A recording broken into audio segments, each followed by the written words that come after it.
3 ans s'étaient écoulés depuis la mort du roi Ragnar. Le royaume de Valdria avait bien changé. Les rues, autrefois pleines de champs et de marchés, étaient redevenues silencieuses. Mordrel, le régent, gouvernait avec une poigne de fer. Le peuple avait faim. Les anciens alliés du roi étaient écartés, réduits au silence ou exilés. La peur avait remplacé la loyauté. Mais dans l'aile et du château, un jeune prince grandissait en silence. Eliane, maintenant âgé de 13 ans, n'était plus un simple enfant. Chaque matin, avant l'aube, il s'entraînait à l'épée avec Sir Aldren. Chaque nuit, il étudiait les lois du royaume, les stratégies militaires et les secrets des anciens rois avec maître Kellis. Eliane n'oubliait rien, ni les mots de son grand-père, ni la dague, ni la rose noire. Il savait que Mordrel était le traître, et il savait qu'un jour, il faudrait reprendre ce trône.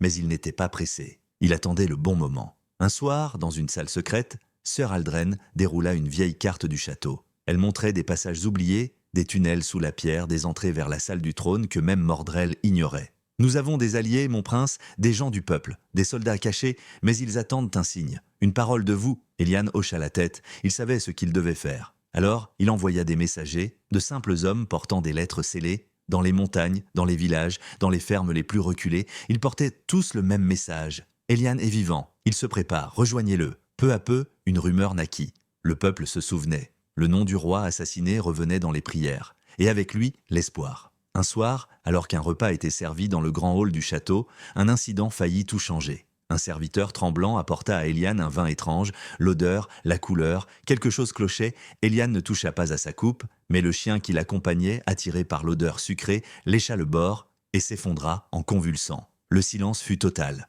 Tous les regards se tournèrent vers Mordrel, assis en face. Il ne bougea pas. Puis lentement, il sourit. Eliane, lui, garda le silence, mais son regard brûlait. Cette nuit-là, il comprit que le moment était venu. Sans prévenir, il quitta le château par un passage souterrain. Dans les rues sombres de Valdria, il marcha jusqu'à la vieille place du marché. Là, devant quelques dizaines de villageois, il monta sur un vieux banc de pierre, ôta sa capuche et prit la parole. Sa voix était jeune mais ferme. « Je suis Eliane, petit-fils de Ragnar, fils légitime du trône. Le sang de mon grand-père n'a jamais été vengé. Mordrel a volé ce royaume et il continue de l'écraser, mais je suis là. Je suis vivant et je n'ai pas peur. Si vous êtes prêts à vous battre pour Valdria, alors je vous mènerai. » Il y eut d'abord le silence, puis un cri, un poing levé, une voix « Pour Ragnar, pour Eliane !» Puis une dizaine, puis des dizaines. Dans la nuit noire, une lumière venait de naître. La révolte était en marche. Et Eliane n'était plus un enfant.